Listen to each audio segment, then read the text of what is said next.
Nothing go. Come on. Hey. Oh. Hey. Come on. Hold up, A. It ain't clicking over yet. Oh man, don't do that. It's a live on my end, bro.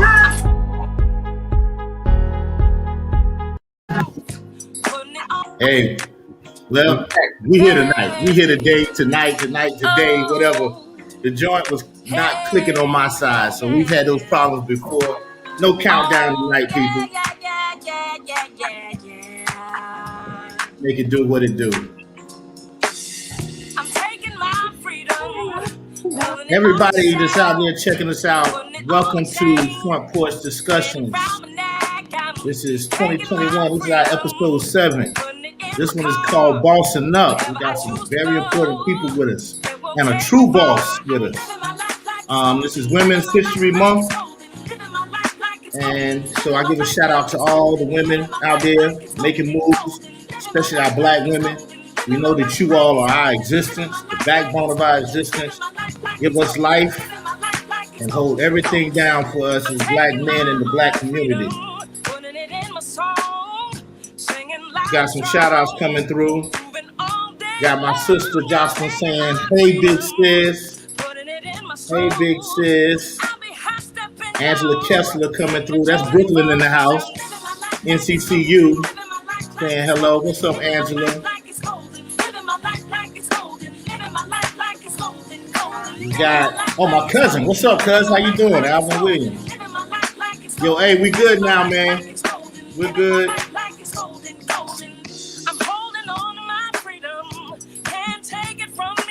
So, I also want to give a shout out to Jada's Menswear that was with us last week, Jada's Men's Accessories, and the Queen Curator, Crystal E. Taylor, who was with us. I want to thank them for coming through the porch, taking a seat with us, and hanging out with us last week.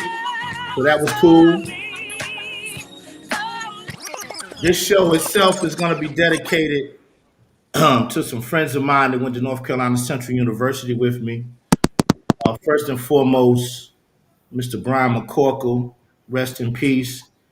Due to COVID complications, he passed last week, and I took it kind of hard. His arrangements, his funeral arrangements, things are happening this Saturday. I plan to ride down. I hope I can keep myself together because it's a very tender spot for me because I'm still grieving myself from the loss of my wife. Then to get that news, and then right behind it, get the news of Kevin B. Holt, another NCC alum, another Brooklyn cat. He went in for a procedure. Things didn't go well. They had him on life support and had to pull the plug. So if you know Kevin, you also may know him as Red Eye. You may know him as Bullet. So rest in peace to those brothers. I'm not trying to make this morbid, but y'all, we got to get ourselves in order. These are troubled times. A lot of things taking place around us. So make sure you get your house in order, get your life insurance policies, all that, if you got family, so that your people don't have to suffer and try to hit, GoFundMes and things of that sort. Just take out something that can assist the family and try to leave them with something. If you're out there buying a whole bunch of Gucci and all of that, let's start putting some money away, leave something for your children. So with that saying, let's spread love, let's spread peace, let's spread happiness, let's chase our dreams and do those things that we always wanted to do. So without further ado, my co-host, Ms. Janat Pridgen, is in the building. My co-host, Mr. Eric Saliim, is in the building. Our DJ Allnite is in the building. We have Miss Audra Washington with us. And we have my man, Dr. Omar Simpson. He's going to give us a little background on himself, tell us about these fireside chats that's happening. Y'all make sure you get yourself together and register for those. Without further ado, Omar, what's happening, man? All right, man. Hey, thank you, man. A pleasure to be here. Great to meet the host. Happy to share a little bit about myself and the fireside chats that are happening this month. I'll be brief. I'll say my little piece and I'll get out the way. I know some awesome conversations about to happen. So I don't want to steal not a minute of the time here. But just about me, Dr. Omar Simpson, I always share that, I'm somebody that comes from poverty. come from New Jersey, and was able to utilize education to transform my situation. Had a dedication to learning, a love of learning, and that love of learning I was able to parlay into a lifestyle and a living. An author, professor, educator, and all spectrums of you want to see it. I call myself the people's professor because I don't just teach in the classroom. I teach everywhere. Anything that I can offer and give to help others, that's what it's about. And that's what brings us to these fireside chats, being able to work with iNvictus Forward Outreach, the Shuford program of entrepreneurship and For the Love of Education, working with Mr. Ed Boyd, put together these fireside chats this month where we're working with and talking to some amazing, phenomenal leaders, some just phenomenal people that are having a tremendous social impact in North Carolina and across the country and across the world. Last night, we kicked it off with Mr. Maurice Green, better known as Mo, and he was phenomenal, dropped all kinds of gems on us. He is the executive director for the Z. Smith Reynolds Foundation. He shared tons and tons and tons of resources, advice, different ways that people can get connected to the Z. Smith Reynolds Foundation. So if you weren't able to see that live last night, please watch and look out for the content to drop, so you can get some of those resources and get connected to the Z. Smith Reynolds Foundation. Next week, we have Dr. Akimboyo, who is a professor over at Duke and medical director at Duke University Hospital and a pediatric infection prevention. That's going to be an amazing conversation. That is March 9th at 6 p.m. And you can register for that by going to the website, invictusforwardoutreach.org/events. I don't know if there's any way we can throw that in here. I'll put that in the chat once I finish up here, but invictusforwardoutreach.org/events. And you can register for those events. Now, I know probably the main question is, how much does this cost? You know, we're being able to hear from these great people and get great resources and great tips and advice. It is free. Nice. You can sign up for free FRW. So go ahead and sign up, register for those fireside chats coming up. Again, have Dr. Akimboyo next week at 9 on the 9th at 6 p.m. Then we have on March 16th, we have Mr. Jonathan Greenblatt, who is president and CEO of the Anti-Defamation League. And then the next day we have on March 17th at 6 p.m. we have Dr. Darrell Gray, Deputy Director for the Center for Cancer Health Equity, the James Cancer Hospital.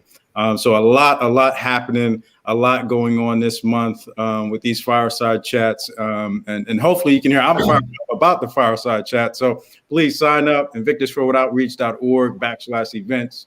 And thank you. And I'll be back next week to talk some more about this. And hopefully I'll drop some of the gems that we get from our great speakers. Thank you, Omar. I appreciate it. You know, if you have to go, that's fine. If not, we'd like for you to hang around.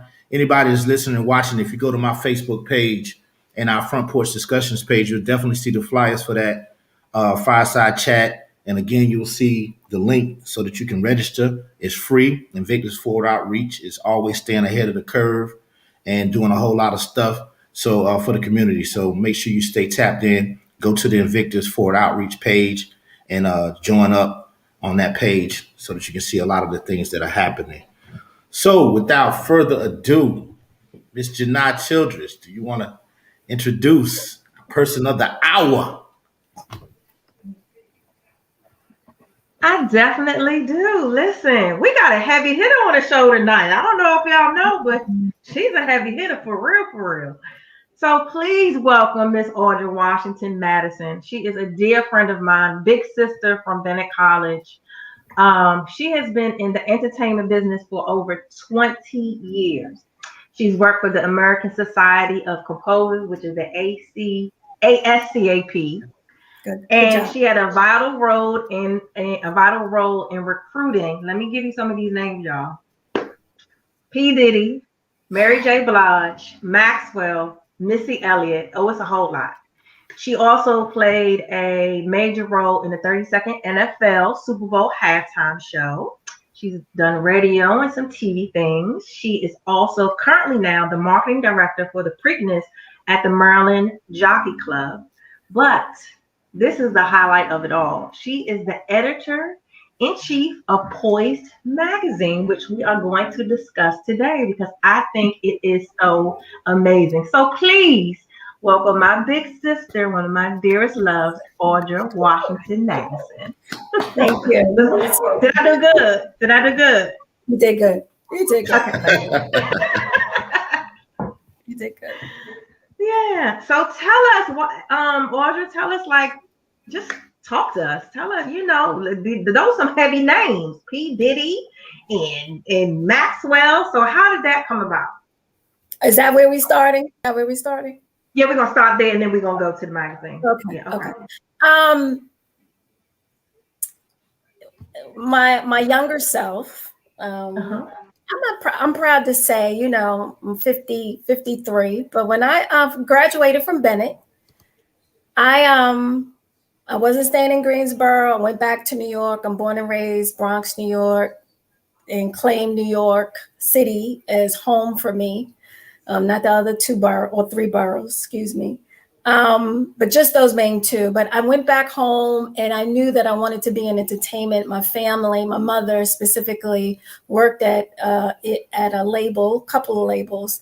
And I knew that's what I wanted to do, but I didn't know to what capacity. So I went back, I started out, I was offered an administrative assistant role at Ascap, the American Society of Composers, Authors, and Publishers in New York, to a woman who took a chance on me because she saw that I was very, very hungry. I mean, I was a beast. Like, there was nothing stopping me from doing what I want to do, but I didn't realize the significance of Ascap. I didn't realize and didn't understand the significance of publishing. I didn't understand the importance of the intellectual property. And so she took a chance on me and she hired me as her administrative assistant. And then after 1 year, she was like, I'm going to pay you to hang out. And I want you to recruit songwriters, the urban, that's what they called it at the time, the urban songwriters, producers, artists, to the Society for the Protection of Their Performance Royalty Income. And this was in the 90s. So Joe Biggs and I were talking earlier, there was nothing like 90s, the music of the 90s. And it's very evident because we call it the golden age, but we had a lot of fun and take care of the royalties, making sure that the songwriters like Sean had the Hitmen. So that was Stevie J, Ron Lawrence, D. Angeletti, and a few others that made this production group. And I would go to the different camps and I would sign them to ASCAP for the protection of their royalties, and then also work with different industry personnel to make sure that their artists were protected. And it was myself, it was my colleague, the late Dwayne Alexander and Bill Brown, and we ran up and down the whole Eastern Seaboard and we just wrecked. We were the wrecking crew. And then we had our contemporaries and counterparts in LA, and we were a force. I mean, because I was jumping from signing writers from the Untouchable camp, from Uptown to Bad Boy to LaFace, then, you know, Outkast, then So Def. So it was a wonderful time. And signing those writers and seeing, you know, the creativity of songs and music come together, and then having the artists interpret and put their own soul into it. It was an amazing time.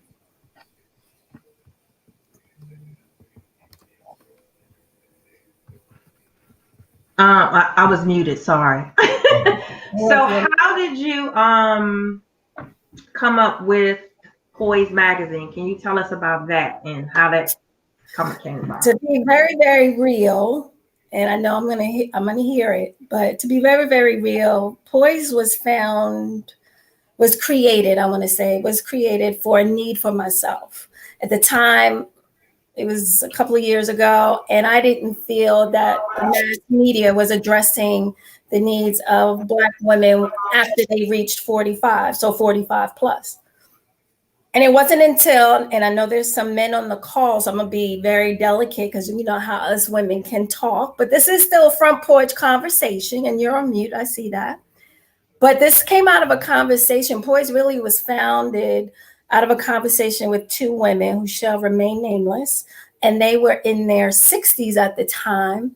And these are relatives of mine, and they were talking about sex. And I was like, I'm on a need to know basis, because the picture of seeing 60-year-old women having sex was just not my ideal thought in my mind. But the reality was, just because you get older doesn't mean that you stop growing or your body doesn't still react to certain things that you did or that you're going through in different ages.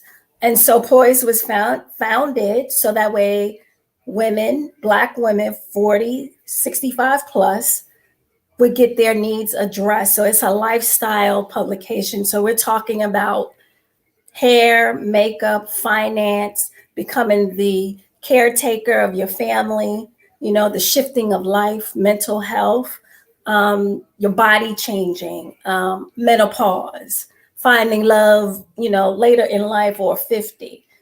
So all of these things that you go through, that you see a younger, I would say, for lack of better words, millennials or Gen Z now, we have our own place that we can go to and be really grown and have those conversations. Because it's a different, although it is the same, it is different because our needs are now, we're having some real grown women conversations because the level and the intensity is like, we have no time for the nonsense. Life is too short. So let's just get to it. And that's what it was founded on. I think that's dope. You know, that's just a safe space for women to come together and be able to talk about those things. You know, because society has always kind of tried to kick women in a box. You don't express your sexuality and things of that sort. I think that's kind of dope that you did that. Yeah, I mean, if one of my idols, Michelle Obama, could write her Becoming, it's almost like that, but we all have our own moment.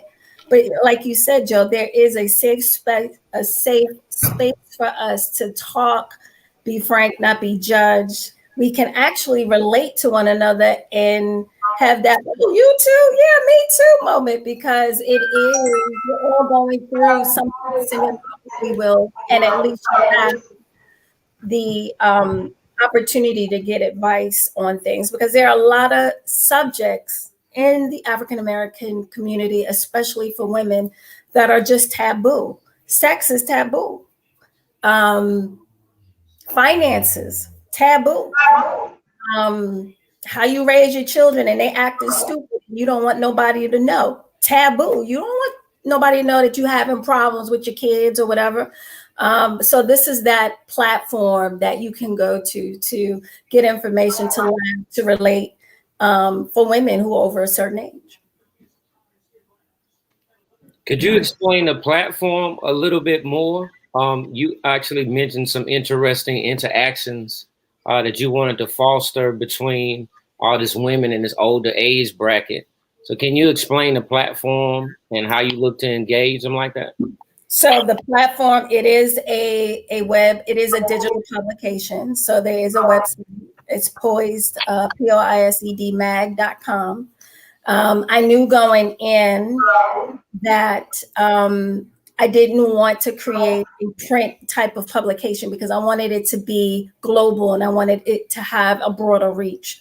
So I created the digital platform, and knowing that the audience, the majority of the Poised audience, is on Facebook and is on Instagram. Some are on Twitter, not as highly engaged, but on Instagram and on Facebook, it was easy to create a digital publication versus trying to produce something monthly, the cost, the expense, the overhead. And that was right at the time that all of the platforms that had, or the print publications, mass media was shifting from print into digital. So we were ahead of the game.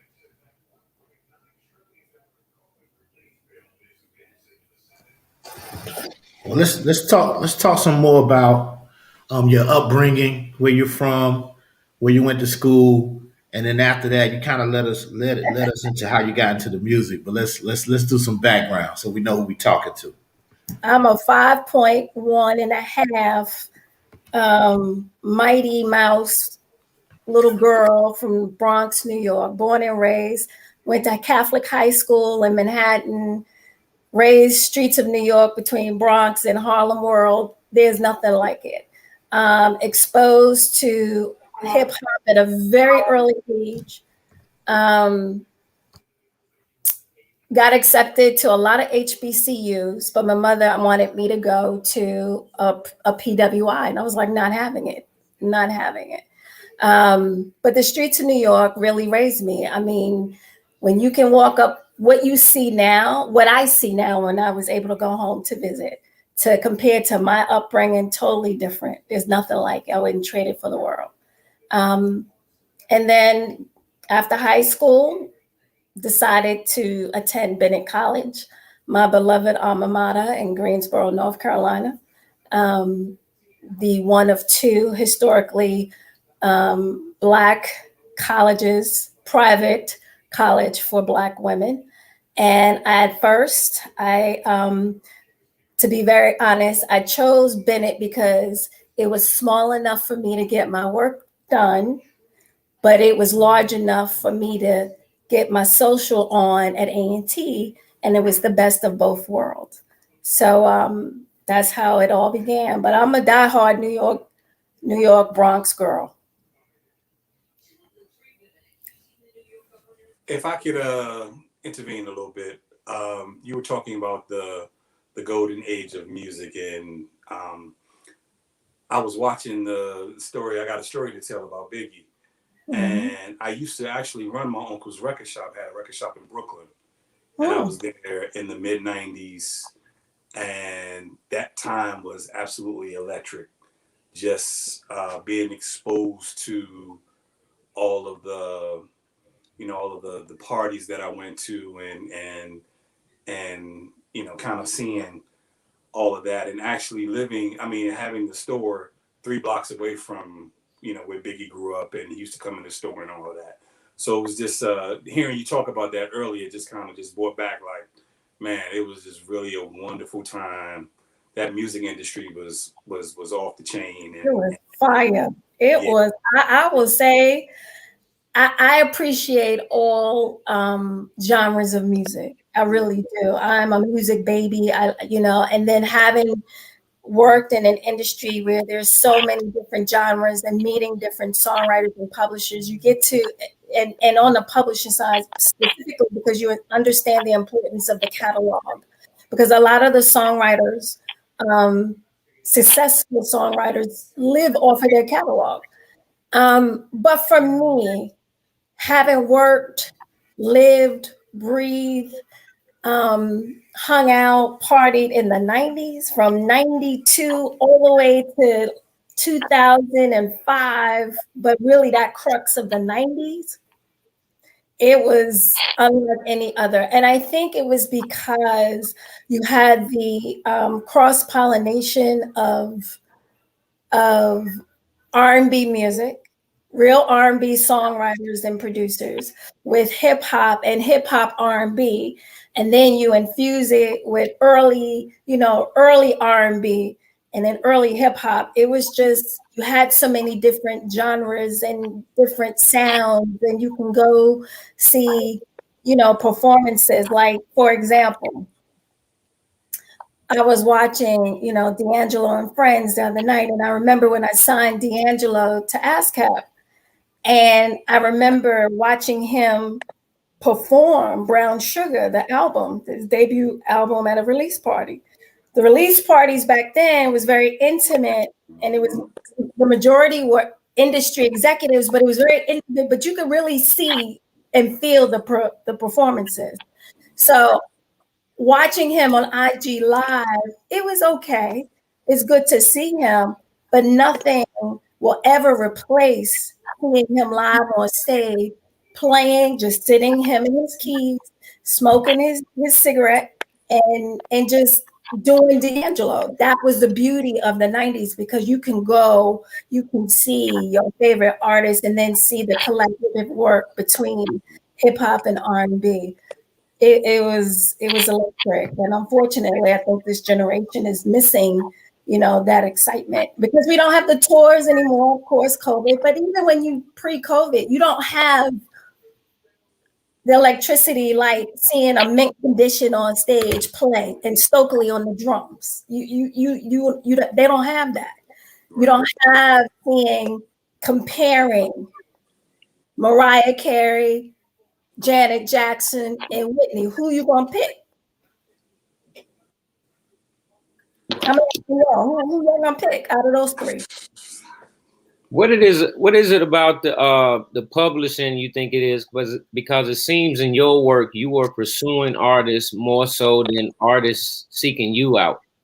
What do you think that disconnect is with the artists and publishing and those types of things? It is a generational disconnection, because the publishing is the bloodline. It is the bloodline. It is the backbone of the music industry, and that is the money, the royalties. Because as long as that song is being played, or single is being played and used in some form of use, be it radio, streaming now, television, music, film and television, that catalog is going to generate, or that song that's part of that catalog is going to continue to generate income. The more songs you have, the more notoriety you have as a songwriter and a producer, the more valuable your publishing is. For example, how do you explain Bob Dylan signing giving his publishing away? Well, not really giving it, selling his publishing for $300 million. Lil Wayne sold his publishing catalog, his shares, to Universal for $100 million. Barry Gordy and the whole Joe Bett. If you look at and you talk to a lot of the songwriters who are part of the Motown sound, they gave away their publishing, or they might have negotiated, or they were negotiated out of their publishing.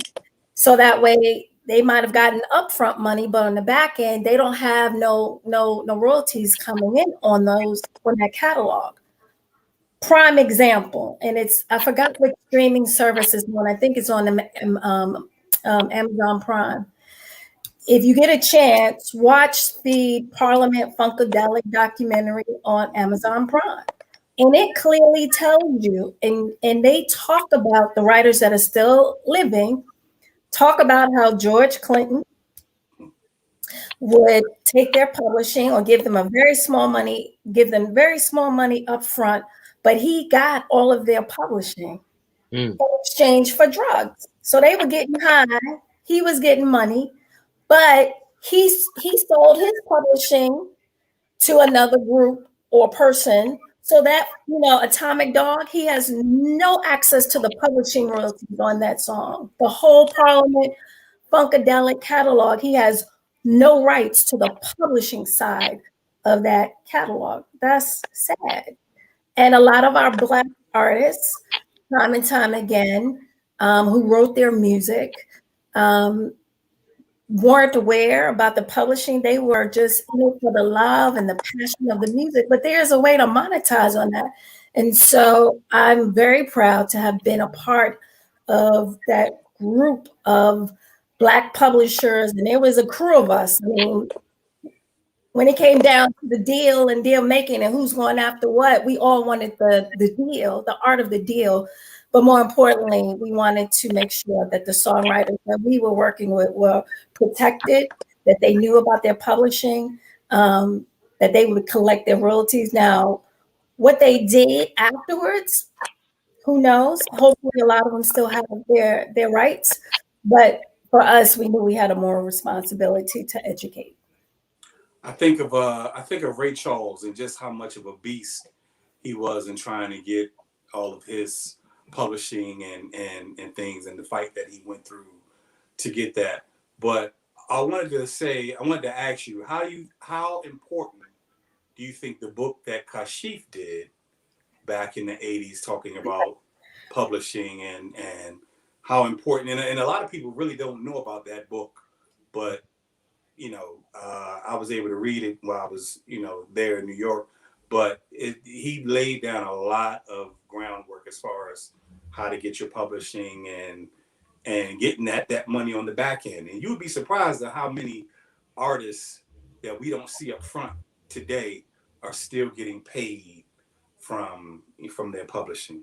So you gonna make me cry, because Chief was a very close songwriter of mine. And the book that you are referencing is Everything You Better Know About the Music Business, written by Kashif. He wrote the real version and the very, I would put it layman's term version about the entire music industry, from the label side to the producer side, to the publishing side, to the record label, the promotion side, to the radio side. At the same time that Donald Passman, the attorney, wrote his book, Everything You Would Want to Know About the Music Industry. So there were two different versions. I would say that one of the things that was very important for me as a publisher and in entertainment at that time, and I was telling my husband this, my engagement at that time in music was totally different than a lot of my contemporaries. And we talk and we laugh about it because the publishing side is the money side. So they always see you as the money chick because you're helping them make sure that their business is taken care of and they can get a check. I didn't have to deal with a lot of unfortunate circumstances or situation that a lot of my contemporaries and a lot of my female contemporaries had to deal with, like on the record promotion side, some shadiness. We all had our Me Too moments, right, that we had to deal with. It was very male dominated. There weren't a lot of us, and they weren't really trying to help Black women elevate into the business. But we did stick together.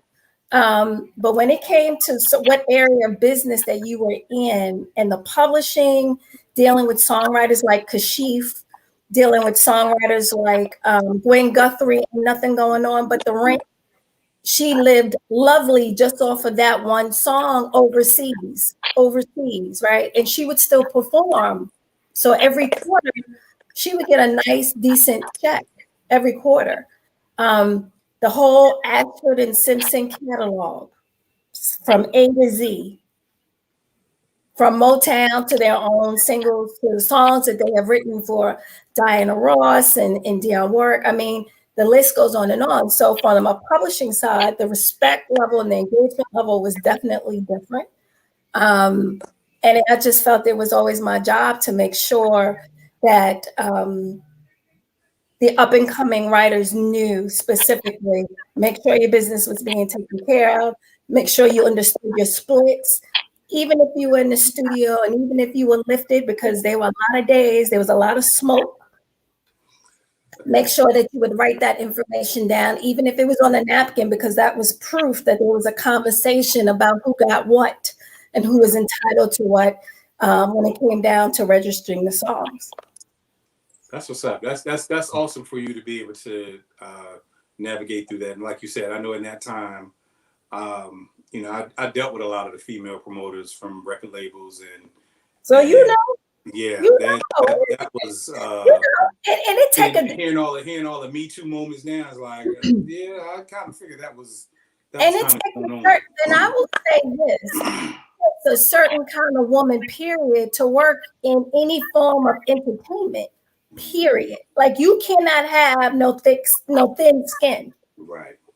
But when you working in records, that's in music, that is straight up gangster. You lugging records, you having to deal with, all kind of characters, and everybody wants to be in that, in that industry. they roll up on you, you know, they trying to get with you. Get out of here. No. So it was you have to have a certain level of respect for yourself. You had to carry yourself a certain kind of way. And then again, I was much younger. So my patience, my tolerance, my size, you know, although very small and petite, like I said, 5'1", I'm not a big woman.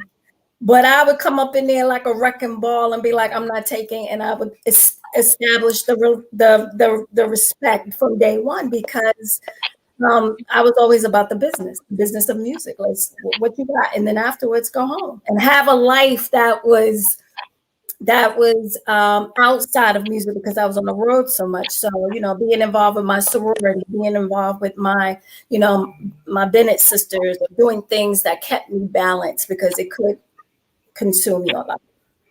Well, salute to you just for that. I mean, God knows I knew what was going on at that time. So, but it was lovely. It was lovely. And we didn't have phones. And that was the one thing. A lot of us, when we see each other now, a lot of us, you know, much older, we look at this new generation and everybody's on, you know, Instagram and Facebooking, and they're, you know, Twitter and the cancel culture. You know, there are so many moments, just even from, for example, you know, Jack the Rapper at a conference. If you was anybody in Atlanta, Jack the Rapper at a conference, and you would just stand outside the hotel and you just watch. Mm-hmm. You're not going to talk about it. You had to be there to see it, you know. And so it was really about word of mouth. It was a good time. There was some dark times, but there was a lot of great times, and it was a lot of great music. And I'm very proud of a lot of the artists who I've been able to develop relationships with, still talk to, still stay in contact with, like Eric Robeson. He was one of my songwriters I signed to when I was at EMI. He's always had that independent, you know, spirit. And, you know, to hear his first demo tape, you know, and to have him, I'm like, Eric, I need you to do that song, redo that song, you know, those kind of things. You it does take you back. So you do enjoy it. Awesome. Are you doing a similar thing with the magazine and recruiting different artists or writers to write in your magazine, or how are you? That is the goal. That is the goal, is to recruit and actually not even recruit. The word is collaborate with different writers to contribute content. But it's not just, for me, it's being very selfish. And I have to be that way, because I'm serving an audience that has very little time for bullshit, that wants real pertinent information that is going to be helpful. And that's going to be relevant to their situation, because our lives are just moving so fast and we got so much going on, that yes, the collaboration, what they're bringing to the table for content is very important. And I'm being very, very selective about who we partner with. Do you find it difficult to engage the older women because it is digital? With the magazine, because that age range is, like you said, from like 45 to like 65, and the older you get, sometimes. Go ahead. Sometimes yes, and sometimes no. It depends on the level of their education of being tech savvy. You know, I don't downplay or, you know, take for granted that just because someone may be 55 that they don't know, or they're not on, you know, any kind of platform, and they don't know how to work their phone for whatever reason, be it 55, be it 70. I know that with all of the different platforms, that the challenge is, because there is so much content, our focus is now ADD. So it's now going from 15 seconds to now you got 5 seconds, and I don't really want to hear what you have to say. I want to see it. So now the engagement has grown from reading to now video content. And so that has been the challenge of really kind of staying and producing content that is always going to be relevant, quick, in real time, and not 2 weeks later. Because it's moving so fast. Technology has moved so fast. So what we're working on now, 90 days from now, it's all going to change. That, and then with all of the different privacy policies, the personal privacy information, and your computers are changing. Apple is changing. They got a new M1 chip, and software is changing. I mean, it's a lot. So that has really, technology has been a blessing, but it has been a curse as well. So you're talking about the golden era, and I think most people that are on this screen grew up in that era. Yes. Who are alive and partying and doing whatever we were doing at that time. How do you feel about the music of today? I hate it. I'm sorry. There may be a few. No, I'm not going to say I hate it. I'm going to retract that statement. But I'm going to be bold about it. I dislike a good portion of what I hear. Yeah. And I will go back. Look, I will go back to my original. Hold on. Eric, you calling out people that are outside of the box of what's happening now. You can't throw them in there, man. I got the original first version of the iPod. People don't know what that is. Does it still work? Yes. How many songs do you have in there? I have 1,500 songs in this iPod. I'm jealous. My joints still work, light up and everything. Hold up. There we go. Hey, that's crazy because I got my iPod in there on the charger too. And it's not that I don't like the music of today. I think that there's a lot to be said about the purpose of a song. I was told, I was on a panel, I will never forget. And it's hard for me, and I'm jaded. I really am when it comes to music. I was on a panel with James and Tume. And he said, and I've adopted his whole mindset when it comes to music. Music is the universal language, but it's always been about the song, because a song is supposed to move you, regardless to color, regardless to gender, to what your philosophy is. If it moves you and we're all in the same room and you've got the same sway, it's moving you in some kind of way. That's the power of music. And I don't think that this music that we hear via streaming now will have life and legs to live like the catalogs of a James and Tume or a Marvin Gaye or a Patrice Rushen or a Brenda Wilson or or even like Bad Boy. Bad Boy, when they went on tour, I was there. We was clinking Bad Boy, come out and play. Because you could relate. And then to see Carl Thomas, and then see Lil' Kim, and you remember when you heard certain words and lyrics, and they might have had a sample, but they still moved you. I don't see that happening in this generation of music that's happening today. I may be wrong, and there may be some club bangers, but not like this. You said Carl Thomas. Us being Central Eagles, we got to give a shout out to our boy Mike Flowers, Mike City. Mike Did a lot of writing for Carl Thomas and a whole lot of other people in the industry. So shout out to Mike. Mike, if you watching, man, we giving you love, bro. So what do you think has happened to the music? You think it's systematic? I'm always the one to believe it's systematic. The reason why you have some artists up and out and others aren't, that I think are more talented. I think that, and I might get slayed for this, but I think that it's always been about money, right? But I think that with the shifting of the genres of music, especially for Black music. There's no balance like we had in the 90s or the 80s or in the 70s and 60s, where you had R&B and you had different genres within a genre, right? So a label just got now, they just gravitate to what's gonna hit, what's gonna stick right now, and everybody else is done, it's over. You can't tell me R&B is dead, because if R&B was really dead, Versus wouldn't have blown up the way they did with Monica and Brandy breaking record numbers, or even Gladys and Patty and Teddy and Babyface. I thought that was an unfair, matchup. I got my own commentary on that, but that was R&B, right?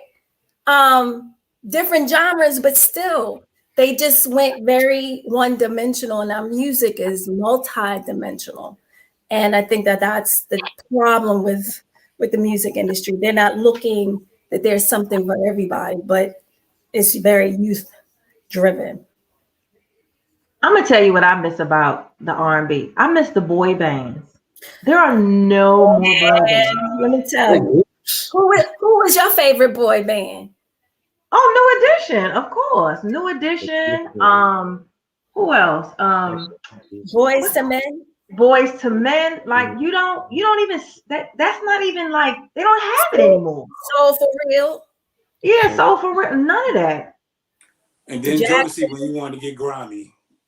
Jodeci. What? Yeah. And Jodeci when you want to get grimy.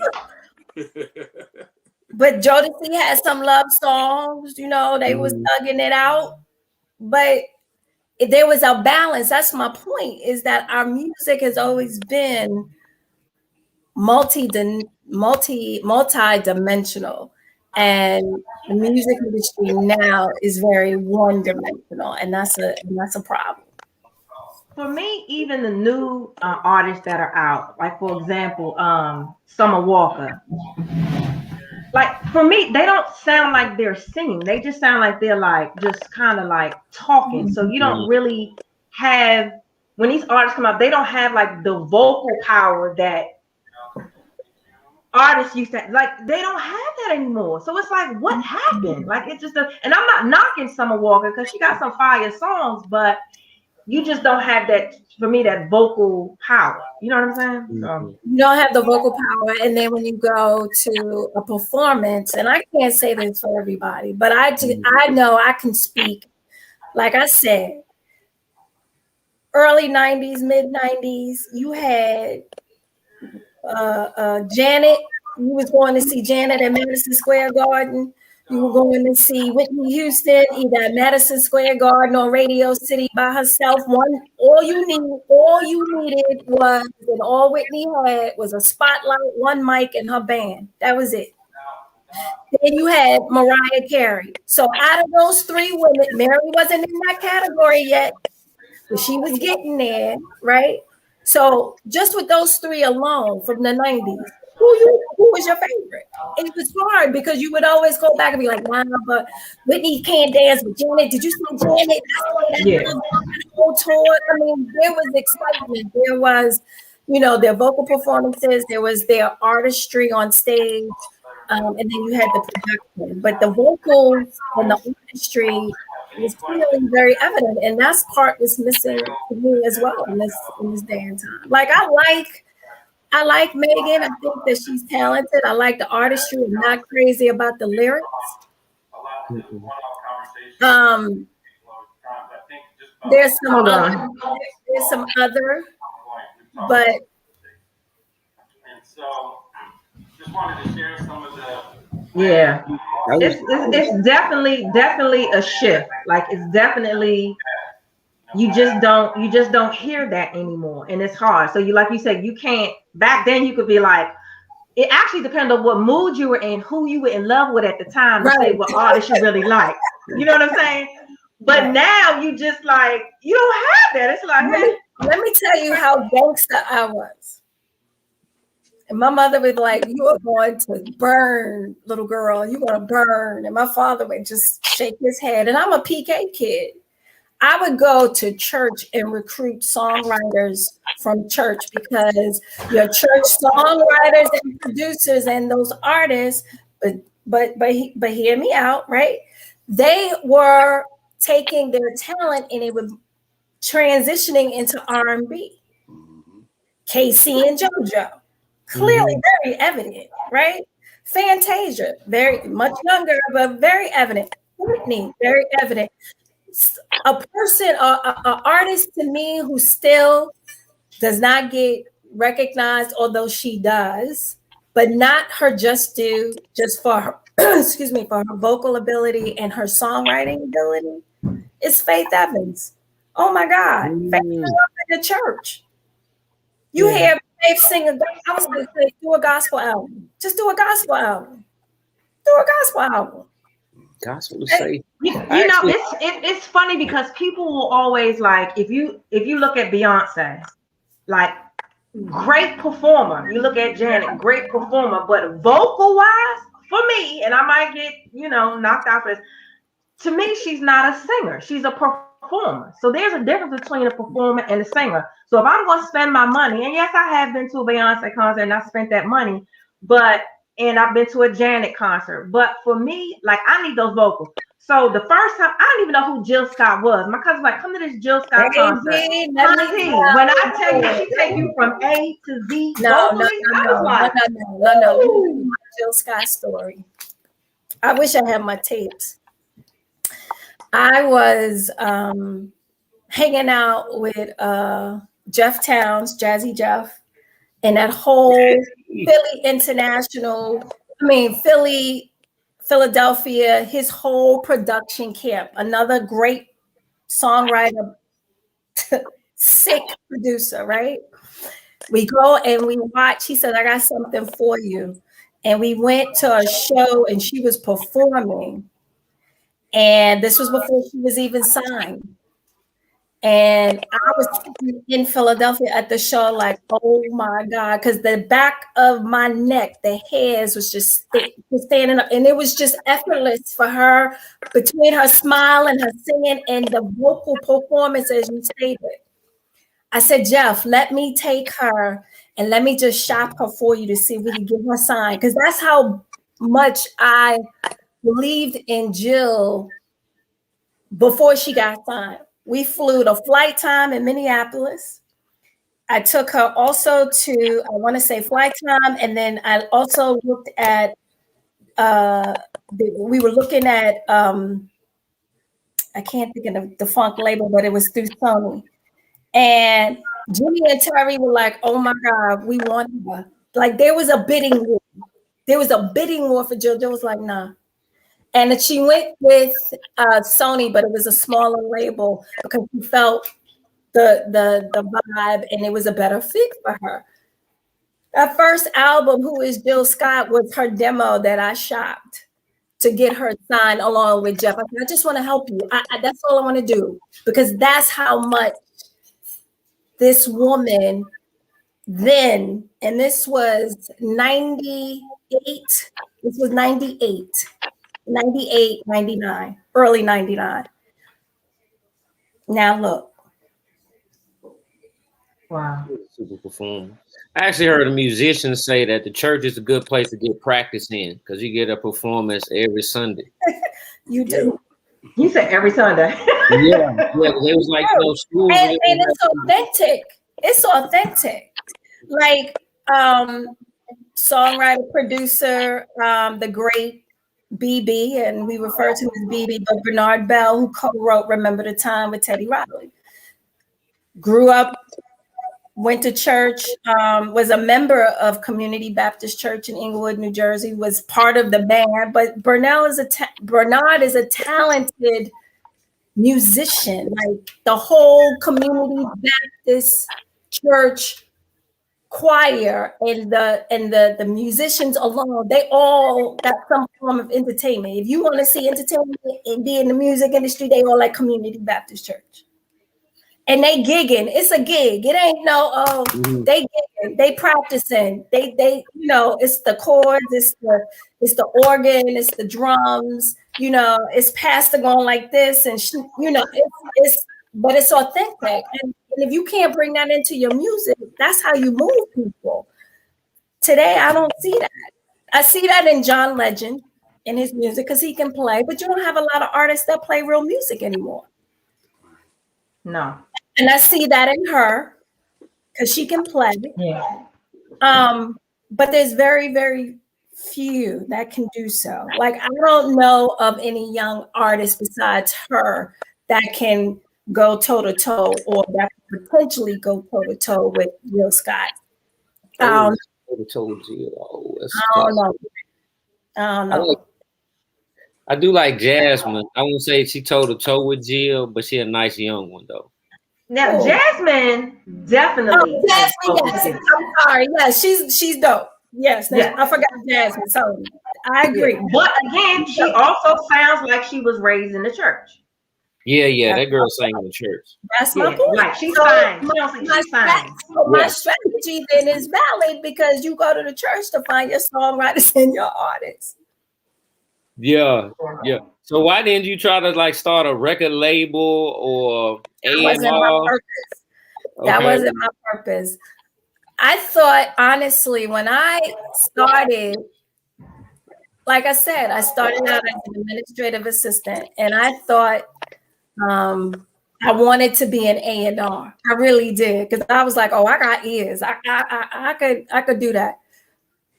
But as God would have it, my purpose was really on the publishing side to really understand the 50-50 split, the splits and the breakouts, how to break that thing down, how to explain it, how to interpret it. So someone like a songwriter, a street songwriter who has no clue, before you take that $3,000 or that $5,000, you may want to wait.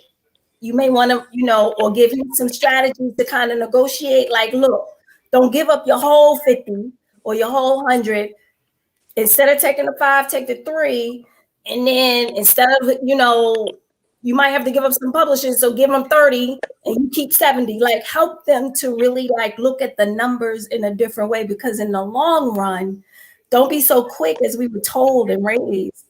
Well, I know I was. Don't be so quick to go for the wooden nickel and or sell yourself short. Don't go for the short-term money, go for the long-term money. So that's when I realized that my purpose was really on the publishing side, to protect the Black artists. I've been so blessed to meet so many different songwriters, different generations, some that I have admired for years, who I sat at their feet, gone into the studio, hung out with them, but take their knowledge and then educate those songwriters coming up behind them.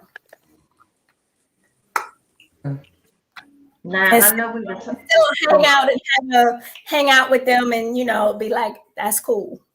Right. Like, I know we've been into the music, but where do you see Poised magazine in the future? Like, what's your ultimate goal for Poised? So the goal is I'm glad you asked. We are in the process right now to rebuilding, refreshing the site and the content.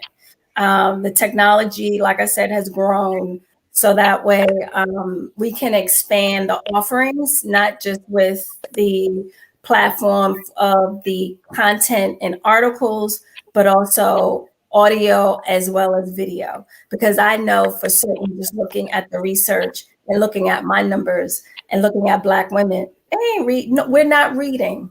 Technology now, we're not reading. We're looking at videos, we're looking at YouTube, we're looking at IG, Reels, television. It's what is consumed, how to best reach them in that way. So the goal is to refresh the content, get ready for spring, and we're gonna jump it off in the springtime. Good. So what is the IG handle for Poised? Poised IG handle is at Poised Magazine, and Facebook is at Poised. Check it out, people. It's a beautiful page. I mean, it's so colorful and just it's about us, and that's what I love about it. It is about us. We talk about gray hair. We talk about love at 50. Yeah, all this gray hair. Yeah. We talk about that. We talk about and there's been some men who have contributed, Black men who have contributed, who have who have talked about, you know, brothers in a way that we don't necessarily view men as, you know, their approach, especially when you get older and you're dating again, or, you know, going through divorce. So there are some articles now that are on the site that brothers have contributed to, and we're just in the process of just redoing our content and just really serving and creating relevant content for Black women. How do you go about getting your content for this magazine? I talk to girlfriends. I talk to polls. I talk to girlfriends. I talk to polls. I'm a student of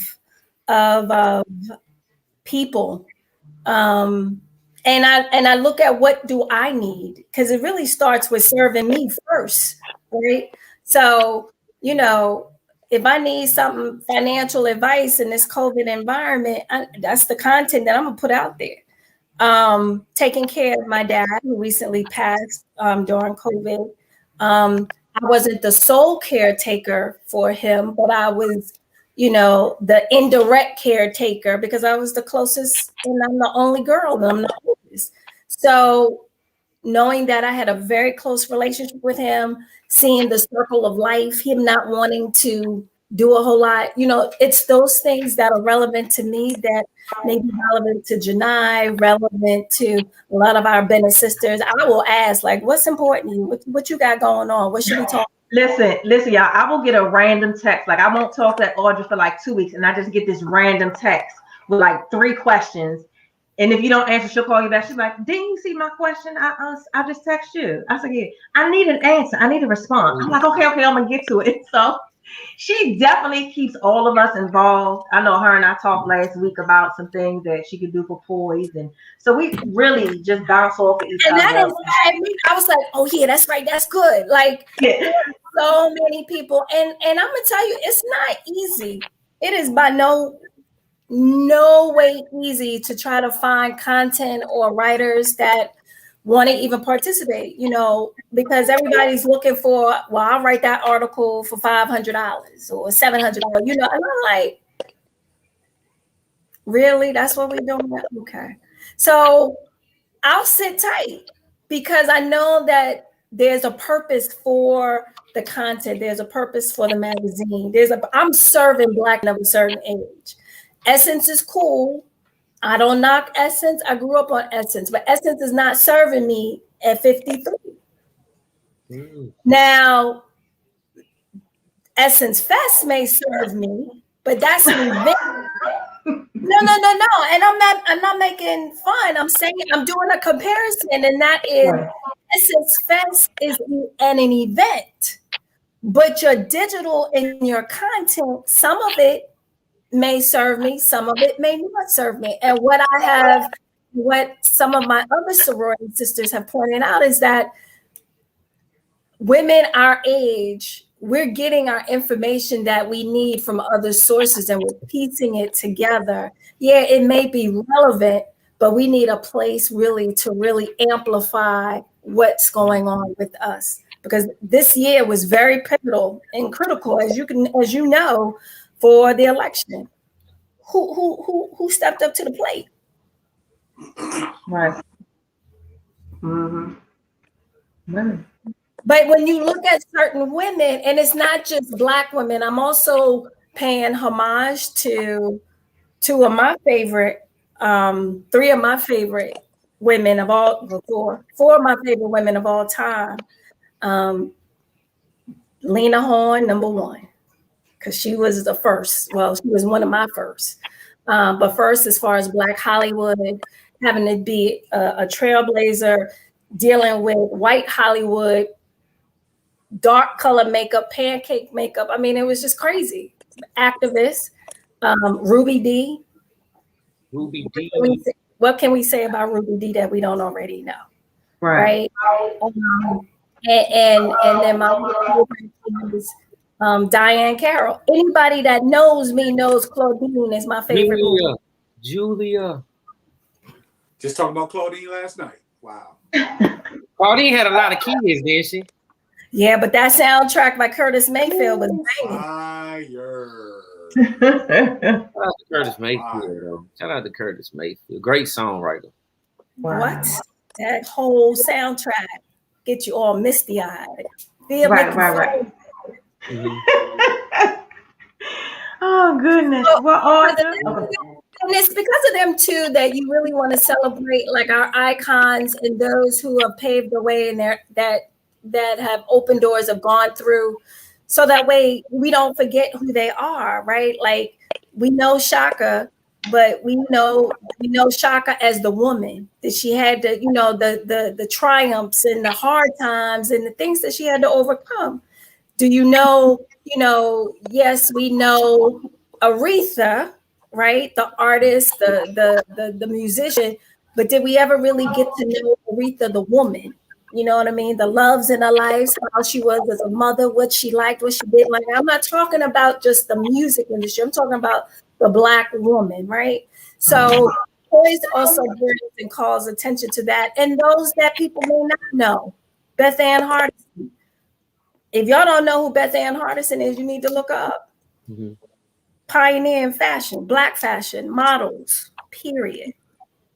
Integrating and incorporating diversity and inclusion in fashion.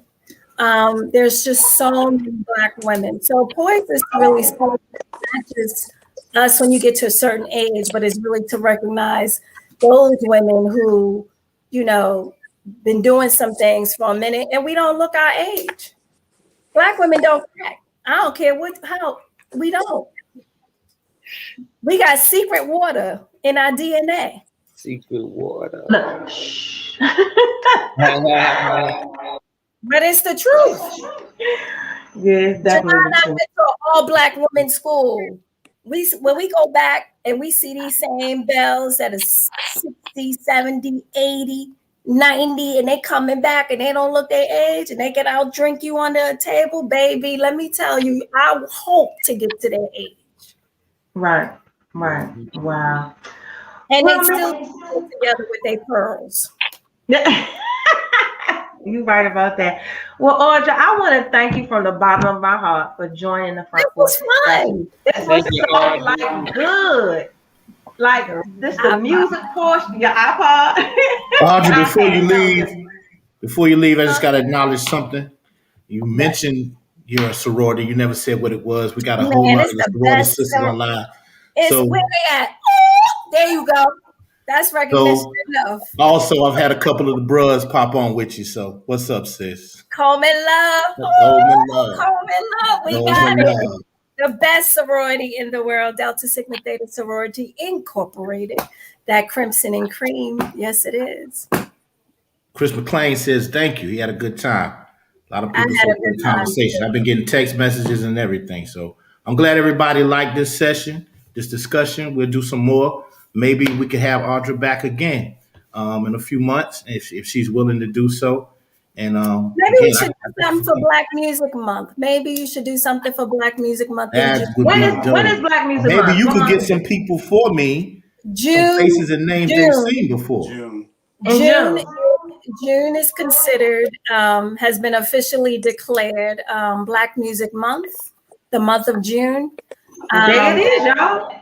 And y'all should really do a whole series on just Black music. You know, you take that on, baby. That's your project.